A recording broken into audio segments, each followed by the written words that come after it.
आपने कल जुम्मे पे अब्दुल कदूस शहीद के बारे में बताया था। मेरा सवाल है, क्या इस तरह की मुखालफत जर्मनी में या यूरोप में आएगी? ये अगर जमात की तादाद निकलनी शुरू हो जाए तो कोई बईद नहीं, कोई पता नहीं कि ऐसी मुखालफतें शुरू हो जाएं। तो ये तो तादाद पर डिपेंड करता है कि कितना जमात अहमदिया का फैलाव और वसत होगी। बहरहाल यहाँ मुखालफतों में जो जमात की तादाद बढ़नी शुरू होगी और लोग देखेंगे कि जमात बढ़ रही है और लोग उसके ज़रिए असर आ रहे हैं, तो यही लोग, इनमें से भी हो सकता है कि बाद मुखालफत करें। ईसाइयत में से भी लोग पादरी उठें, मुखालफत करें। इस्लाम के ख़िलाफ़ तो बोलते रहते हैं ना। अब मसलन कनाडा में जब मैंने कहा कि दूर दूर जाके लोगों को तबलीग करो, अहमदियत और इस्लाम को पैगाम पहुँचाओ, तो कनाडा बहुत बड़ा वसी मुल्क है।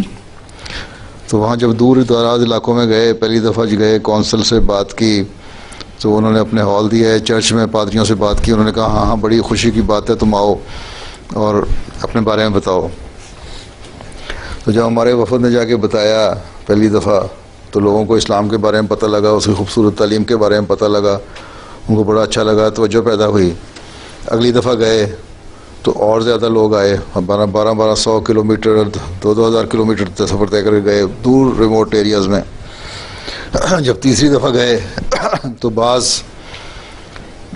चर्च के पादरियों ने मुखालफत शुरू कर दी कि ये लोग तो हमारे लोगों को खींच के ले जाएंगे। तो ये इब्तिदा मुखालफत की शुरू हो जाती है। तो इस तरह जब ज़्यादा बढ़ेगा तो हो सकता है कि शिद्दत हो, लेकिन इस हद तक शिद्दत शायद ना हो, क्योंकि इन मुल्कों में कानून का एहतराम किया जाता है। पाकिस्तान में तो कानून कोई नहीं ना। जब ये मजहबी आज़ादी का नारा लगाते हैं, अपने पढ़े लिखे होने का नारा लगाते हैं, तो शिद्दत ना हो। दूसरे ये कि इनमें से अक्सरियत जो है वो मज़हब से लाताल्लुक़ हो चुकी है। इसलिए एक हो सकता है एक मजहबी तबका मुखालफत करे, लेकिन हुकूमती सतह पर उम्मीद है कि मुखालफत इंशाअल्लाह ताला नहीं होगी। लेकिन मुखालफत होती है जहाँ, वहाँ जमात के फैलने के मज़ीद रास्ते खुलते हैं। ठीक है, ठीक है। तो तुम्हारा ये काम है अभी अमन में अपने नमूने दिखा के इतनी तबलीग कर लो कि जब इनको मुखालफत का ख्याल आए उस वक्त तक तुम वैसे ही इतनी तादाद में हो चुके हो कि ये कुछ कर ना सकें। ठीक है।